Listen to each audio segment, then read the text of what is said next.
¿Por qué es tan importante la primera infancia? ¿Cuáles son esos pilares en los procesos formativos? ¿Y cómo estimular y desarrollar mejor todas las habilidades y también esas dimensiones del niño y la niña? De todo eso y mucho más estaremos hablando hoy cortésmente. Acompáñenme.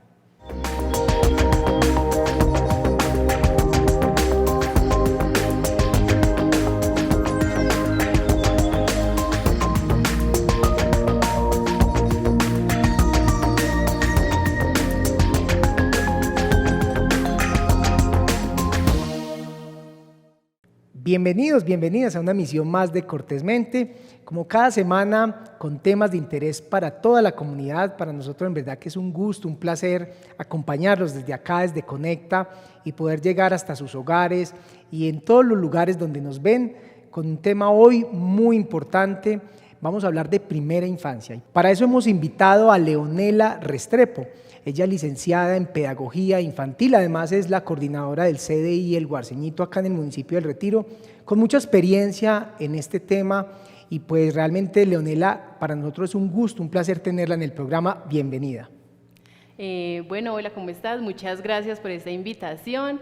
Y hoy vamos a hablar de los niños. Lo más importante que tenemos en este momento es nuestro futuro. Así es. Leonela, siempre hemos hablado y afortunadamente digamos que la primera infancia ha empezado a tener digamos que mucho trabajo desde lo investigativo, desde las políticas públicas y en ese sentido desde los CDIs, pero también desde la parte gubernamental y desde las mismas familias se empieza a darle como o a separar más bien esa etapa que antes uno solo hablaba de niños, ¿cierto? Y que era prácticamente desde que nacían hasta los, no sé, 8, 9, 10 años, pero ya el clasificar esa etapa de primera infancia y darle a ella unas características y darle un valor tan especial, eso ha generado, digamos que como sociedad también empecemos a entender qué es la etapa más importante de la vida. ¿Por qué justamente decimos todo esto? Bueno, como lo dices tú, la primera infancia es la etapa más importante del ser humano. ¿Por qué? Porque en estos primeros años de vida los niños y las niñas construyen lo que quizás van a ser en un futuro.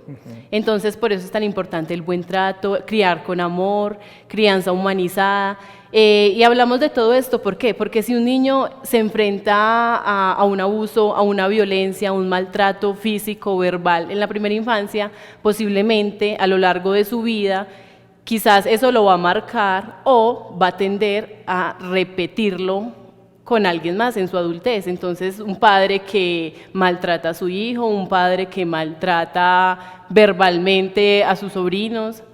Entonces para que sean niños bien criados y en un futuro en su adultez no tengan un resentimiento, por decirlo así, o problemas mayores y los lleven al suicidio y pues todas esas situaciones que vemos en la actualidad. Es que ahí tocas un punto muy importante, Leonela, y es que muchas veces uno cuando es joven o ya adulto carga con cosas que justamente empezaron ahí y que no nos dimos cuenta. Que nos marcaron y que muchas veces nosotros, claro, por no tener ese recuerdo de esa referencia específica, pues muchas veces miedos, temores, y ni qué decir en la parte, por ejemplo, motriz, en la parte del desarrollo ya de habilidades, que muchas veces, pues desafortunadamente, se coartan, se dañan o no se estimulan. Hablemos justamente también, ya usted nos mencionaba un poco esa parte, digamos que desde lo emocional, pero también desde esa parte del desarrollo físico y un poco ya entrando, por ejemplo, desde esas dimensiones. ¿Qué podemos decir ahí? Bueno, entonces en primera infancia trabajamos lo que son las dimensiones comunicativa, socioafectiva, espiritual, artística, ¿cierto? Y todas estas no es que nos enfoquemos principalmente, hoy vamos a trabajar la dimensión socioemocional. No, todo es en el transcurso de esta primera infancia, de los 0 a los 6 años. Entonces, ¿qué hacemos? El niño se empieza a relacionar con el otro, con sus pares, por eso es tan importante el jardín infantil. Llevar a los niños a estos jardines a que socialicen. Y esta importancia se ve cuando pasan a la educación formal. ¿Por qué? Porque un niño que no socializó en la primera infancia es muy difícil que se adapte a la educación formal cuando empiecen ya, porque ya no vamos a jugar, ya no vamos a explorar, ya no vamos a crear e imaginar, ya vamos a lo formar, ya vamos a escribir, aprender a hablar, aprender a leer, aprender a sumar, aprender a restar, ¿cierto? En esta parte hay mucha libertad, ¿cierto? En esa primera infancia, en no esta tanto como en la otra que ya es como más seguir unos estándares, ya cuando se pasa como a lo formal. Sí, en esta primera infancia nos regimos por los 4 pilares de la educación inicial, que son el juego, el arte, la literatura y la exploración del medio. Entonces, todas las planeaciones o todas las actividades que trabajemos con nuestros niños van transversalizadas por estos 4 pilares. Por ejemplo, estamos trabajando el espacio, ¿cierto? Entonces vamos a hablar de un espacio, vamos a explorar, vamos a llevar, no le vamos a decir a los niños, ve, esto es lo que tenés que aprender o esto es así, no, vamos a dejar que ellos sean, que exploren libremente. Lo mismo con el juego, pues muchas personas dicen, no, es que las profes van a cuidar los niños. Y yo digo que no saben la importancia de ser profe de primera infancia, porque esto no se hace simplemente porque, ay, no, es que me gustan mucho los niños y voy a estudiar para ser profe de niños. Pues yo digo que ese es el primer error, si uno como docente, esa es su respuesta ante por qué quisiste ser profe. Esto es de vocación, esto es de vocación, de paciencia, de amor. Entonces, es yo soy el camino de este niño, yo soy el puente entre el niño y el conocimiento. Entonces yo hago que este niño aprenda y no aprenda lo que yo quiera, porque eso sería un estado de poder del adulto frente al niño. Yo voy a plantearle posibilidades, le voy a dar estrategia, les voy a mostrar un ámbito, un ambiente de donde él puede tomar lo que quiera, lo que me interese, lo voy a interiorizar y lo voy a aprender. Leonela, ahí creo que hay unos puntos muy interesantes. Digamos que ustedes desde su profesión, desde su formación, digamos que tienen muy claro qué deben de trabajar con los niños, ¿cierto? Qué estimular, qué espacios propiciar, pero también es muy importante ese mensaje, digamos que para el papá, la mamá, porque muchas veces se deja esa responsabilidad y usted acaba de mencionar algo que me parece a mí supremamente importante y contundente, porque muchas veces la gente dice, yo llevo para que me cuiden el niño, o sea, el concepto que es como si fueran unas cuidadoras, como si fueran unas personas que simplemente estuvieran vigilando el que un niño no se aporree, por decirlo de alguna manera, o no haga algo y digamos que indebido que afecte su integridad, cuando lo que se está haciendo aquí es un trabajo de desarrollo educativo, de fortalecimiento de habilidades, de todo esto que hacen ustedes también desde las dimensiones, y eso cambia el concepto completamente, pero eso no debería de estar solo, digamos que bajo su responsabilidad, sino que en ese sentido también los padres de familia deberían de formarse, conocer. Digamos que cuando ustedes les ponen muchos de los trabajos que a veces tienen que hacer en los hogares, muchas veces los papás, no, qué pereza, eso yo no lo hago, yo no tengo tiempo, es que yo vivo muy ocupado.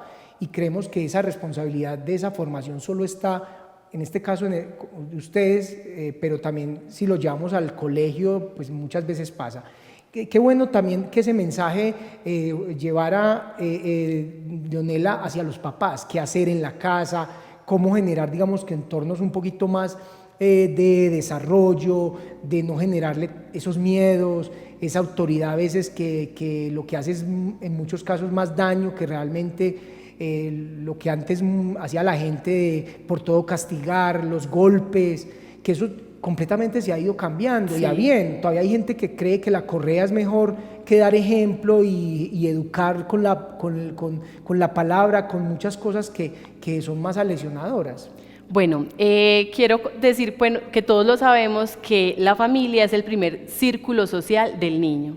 El niño nace y encuentra a su familia, ¿cierto? Que es el que empieza a inculcar valores, a hablar, a enseñar, pero luego está la escuela y la sociedad. Entonces, ¿qué hace la escuela? ¿Qué hace el jardín infantil en este momento? El jardín infantil refuerza los valores que se imparten en la casa, pero si desde mi casa yo llegué sin valores, ¿Por qué nos van a echar la culpa a nosotros? Ah, no, es que es culpa de las profes, es que las profes no le enseñan a recoger una basura. Mamá, tú le enseñas a recoger basura a los niños en la calle. Le dices, eso no se tira, guardémoslo hasta que encontremos una basurera en algún sitio, ¿cierto?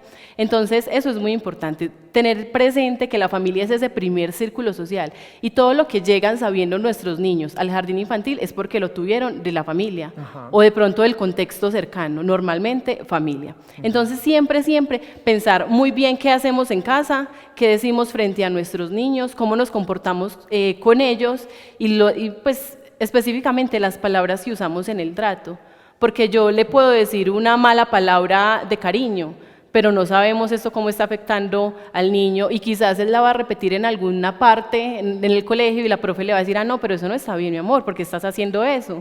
O ¿quién te enseñó eso? Y lo vamos a tomar como algo malo. Bueno, el niño está diciendo malas palabras, ¿qué está pasando en su casa? ¿Cierto? Entonces, esa familia es el primer círculo social del niño. Ahora llega a la escuela. En la escuela, ¿nosotros qué hacemos? No nos dedicamos únicamente a enseñar teoría cuando hablamos de educación formal. En primera infancia, también trabajamos y reforzamos todo aquello que se trabaja en el hogar. Ahora la escuela se encarga de trabajar las dimensiones, de trabajar para un desarrollo del niño. Nosotras iniciamos un proceso, vemos un niño que llega y aún tiene su pañal, entonces listo, hay que empezar control de esfínteres. Pero entonces no podemos decir, ah, no, es que llegó al colegio, le quitamos el pañal y ya, todo súper fácil. No, eso es un trabajo de ambas partes. Mamá, vamos a empezar a partir de la próxima semana, el niño ya tiene las capacidades, ya habla, ya tiene las habilidades, me dice cuando se quiere hacer chichi, sentimos que le estorba el pañal, entonces, ¿qué hacemos? Listo, las dos, en casa y en el colegio. Entonces le vas a empacar ropa de cambio por si ocurre algún accidente. Mamá, eso es un proceso. El fin de semana no le vas a tener todo el tiempo con pañal porque si aquí tenemos un proceso, no queremos que en casa se dañe. Lo mismo con la alimentación. Ay, profe, no, es que mi niño no come frutas, no come verduras, solamente papitas fritas, solamente salchicha, por decir algo. Y en el colegio, profe, no, es que el niño empezó a comer fruta y ya me pide la fruta y ya tiene sus horarios definidos, sus horarios establecidos. Entonces son esos procesos que uno va creando poco a poco porque no es fácil y no es de que la otra semana mi niño ya va a aprender a comer.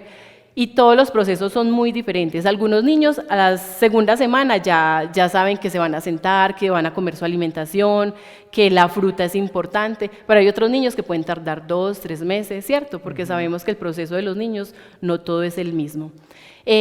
Yo digo que bueno hablar también frente a lo legal o todo aquello que le vulneramos a nuestros niños. Y ahí en ese sentido, permítame, Leonela, le hago una pregunta en ese mismo tema, y es que digamos que toda la ley en general, los niños tienen una prevalencia en muchos asuntos con respecto a garantía de deberes y de derechos, pero resulta que desafortunadamente el niño pues no tiene la posibilidad de saber que eso está en la ley, en fin, muchas veces el niño no sabe que está siendo abusado, no sabe o no es consciente de lo que implica lo que una persona le está diciendo, lo que una persona está haciendo con él, y en ese sentido los niños son muy frágiles y muy vulnerables, y es digamos que uno de los asuntos que más le preocupa a uno, porque el niño muchas veces le dicen quédese callado,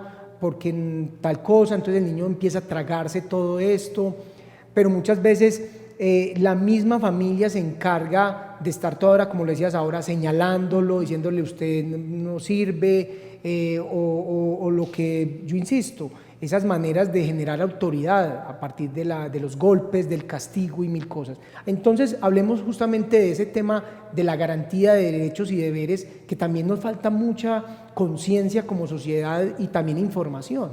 Bueno, hablemos de los niños como sujeto de derechos. Los niños, al igual que los adultos, tienen muchos derechos, también tienen sus deberes, pero tienen derechos. Y hablemos, por ejemplo, de la alimentación. La alimentación es un derecho fundamental en la primera infancia. Y cuando hablamos de alimentación, las mamás colombianas, hablemos de las mamás colombianas, piensan en el plato grande de comida. Y eso llega a ser un maltrato, ese plato grande de comida, ese darle a mi hijo hasta que ya no puede más, hasta que no, es que él todavía puede más, no, es que comió muy poquito. Tengo un plato así, con arroz, carne, frijoles, ensalada y papas. Y pretenden que el niño se lo coma todo, ¿cierto? tenemos que pensar que el estómago del niño es muy diferente al nuestro. Yo no soy nutricionista, pero lo he aprendido pues como en lo largo de mi carrera. Entonces los niños comen por porciones. Las porciones de los niños son en relación a su puñito, entonces es la porción de arroz, la porción de carne y los niños quedan satisfechos. Y por eso es importante la alimentación constante. Entonces está el desayuno, luego una media mañana que sea una frutica, un yogur o algo pues que crean conveniente y saludable para los niños, luego está su almuerzo y luego el algo. Y ya para finalizar la comida que no sea muy tarde porque también pues causa daño. Bueno, frente a los malos tratos de los padres, que quizás lo que hablábamos ahora, que quizás lo vemos muy normal. No, es que, bueno, no lo voy a decir, pero es que este culicagado, este niño no obedece, entonces para todo un grito, para toda una mala palabra, o entonces llegamos a la pela, eso es maltrato infantil. Nosotros, no, es que fue una simple palmada. No, es que solamente medio lo empujé, no, esto es maltrato. Eso es por su bien, que además aparte de eso a veces se justifica. Sí, y lo que pasa es que después del golpe, después del castigo, después de la mala palabra, ¿el niño qué hace? El niño se empieza a acostumbrar. No, es que yo hago esto y mi mamá me pega, pero ya. Yo hago esto y mi mamá me regaña y me castiga y me quita el play. Pero no más, pero entonces el niño ya sabe qué va a pasar, no hay una norma establecida, es decir, el niño no los ve a ustedes, a padres de familia, como una figura de autoridad, sino como una figura de autoritarismo. Él es el que manda y yo obedezco, pero si yo no obedezco simplemente me dan una pela y no pasa nada. Entonces eso es maltrato aquí y en todas partes del mundo. Apenas lo estaban empezando pues como a penalizar, porque, no, es que mi mamá me pegó, voy a llamar a la policía, ¿cierto? Tampoco es así cogerlo como tan folclóricamente, pues porque hay niños que lo hacen, no, es que es maltrato, es que hay que saber qué es maltrato y qué no. Si yo le hablo a mi hijo, si yo estoy dialogando con mi hijo y le hablo fuerte y le digo las cosas como son, sin utilizar un golpe, sin utilizar una mala palabra, no lo estoy maltratando, lo estoy corrigiendo, ¿cierto? Y lo mismo pasa en los jardines, y lo mismo pasa en las escuelas. Es muy diferente gritar o hablar fuerte, ¿cierto? Y cuando yo hablo fuerte, cuando paso una situación con un niño en un jardín infantil, en una escuela, en un colegio, si yo les hablo fuerte y me pongo en postura de que me debes escuchar, yo le estoy diciendo que algo estuvo mal, ¿cierto? Y él sabe que yo soy la figura de autoridad y quizás, profe, lo siento, bueno, profe, no vuelve a pasar o acepto mi error. Pero si yo grito, castigo, lo pongo en un rincón como se hacía hace años, que las orejitas de burro o el sombrero, bueno, no sé cómo era, eso es el reglazo, pues ya hace mucho tiempo, pero pasaba. Sí. Eso es maltrato y ya es penal, pues judicializable. Sí, claro, o sea, exactamente se puede incurrir, pues obviamente en que sea sancionado desde el punto de vista, pues, de la norma. Otra cosa, Leonela, que es muy importante, digamos que el trabajo que ustedes hacen, que acá en el Retiro, ¿son más o menos cuántos niños los que se atienden en el CDI? Bueno, en el CDI tenemos 250 niños. Y también en zona rural, ¿cierto? Se trabaja, digamos que en varias modalidades. Sí, el programa tiene dos modalidades, modalidad institucional, que es el CDI, que tenemos 250 niños, y modalidad familiar, que se encuentra en algunas de las veredas de nuestro municipio, como son Lejos del Nido, Nazaret, Pantanillo, Carrizales, Portento, Carrizales Cerró, y ahí tenemos 75 cupos entre madres gestantes, lactantes y niños de 0 a 5 años. Ajá.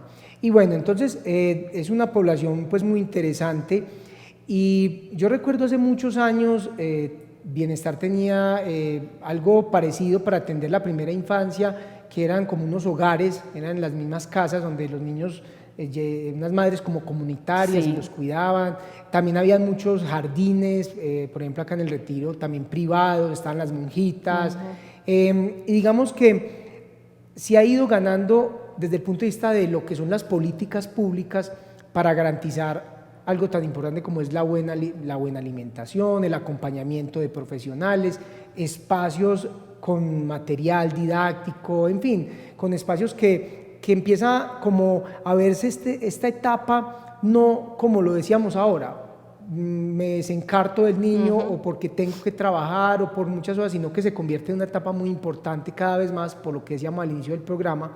Y en ese sentido, Leonela, ¿cómo piensas esa transformación que se ha dado también un poco cultural del niño en esta parte?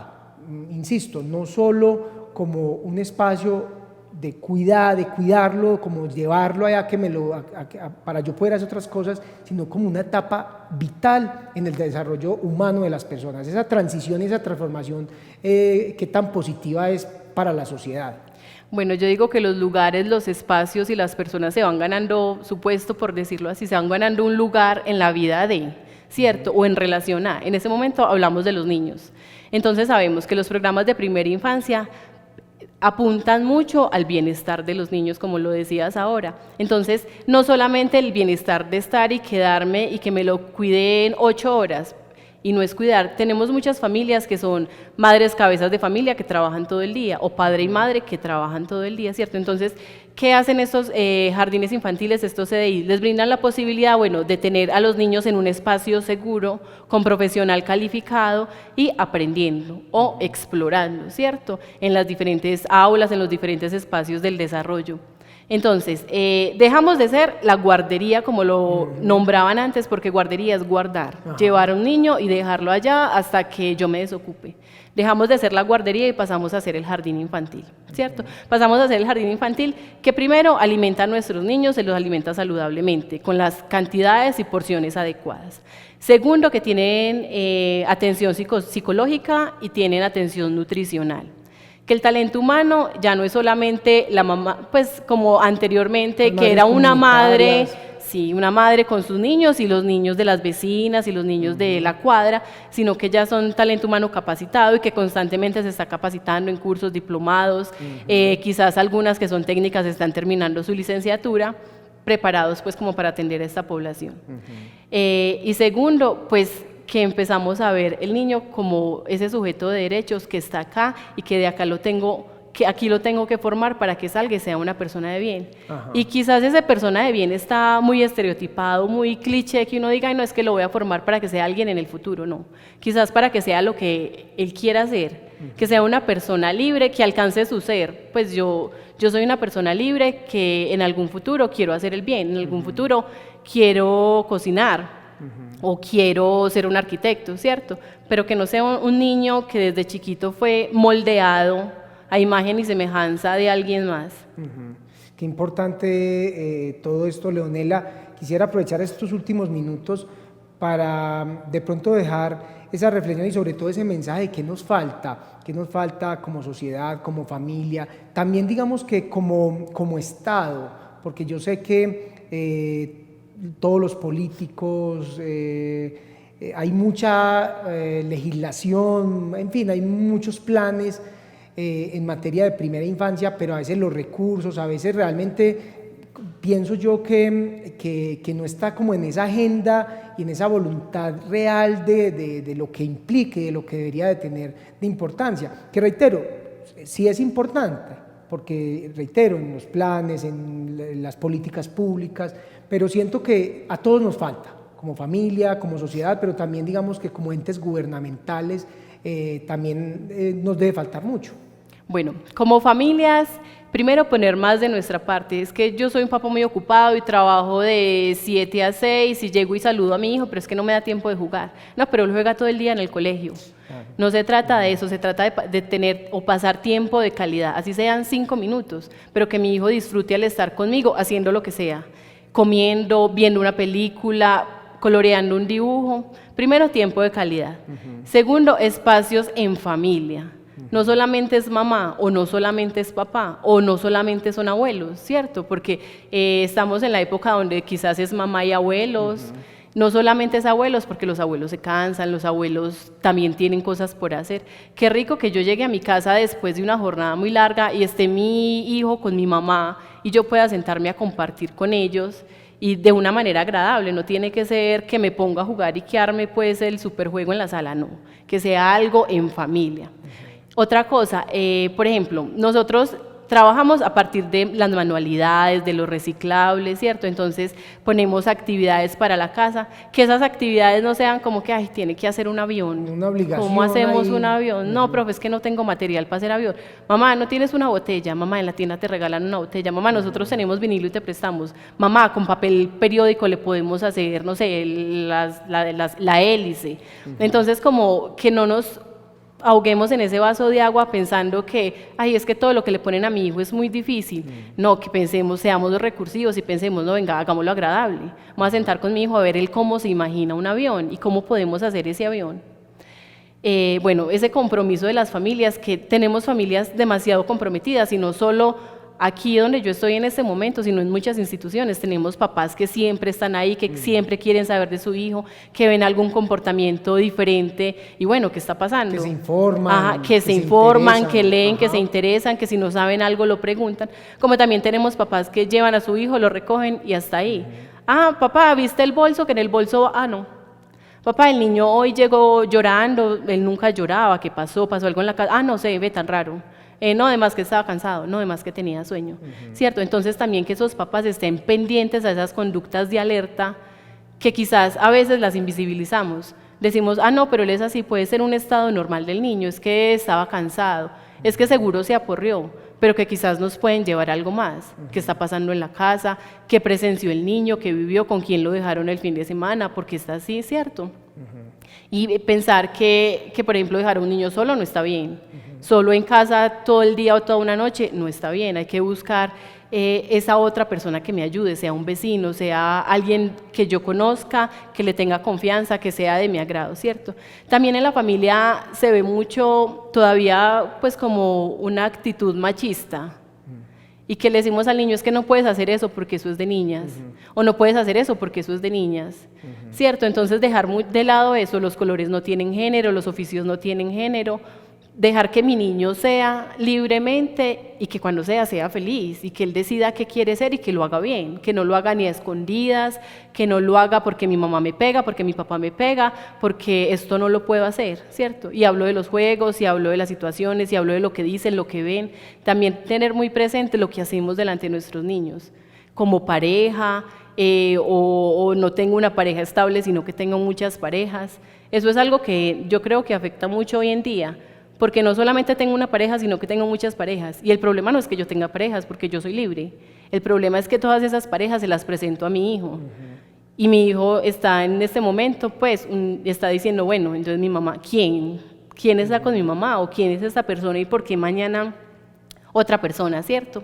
Bueno, eso... Leonela, ahí quisiera también, por ejemplo, como sociedad, justamente con esa referencia, porque no solo es que mi hijo me vea a mí, sino yo como ciudadano, ese niño que ni siquiera sé quién es, que cuando me está viendo y estoy haciendo algo indebido, yo también le estoy haciendo un daño a ese niño, así no sea mi hijo ni conocido.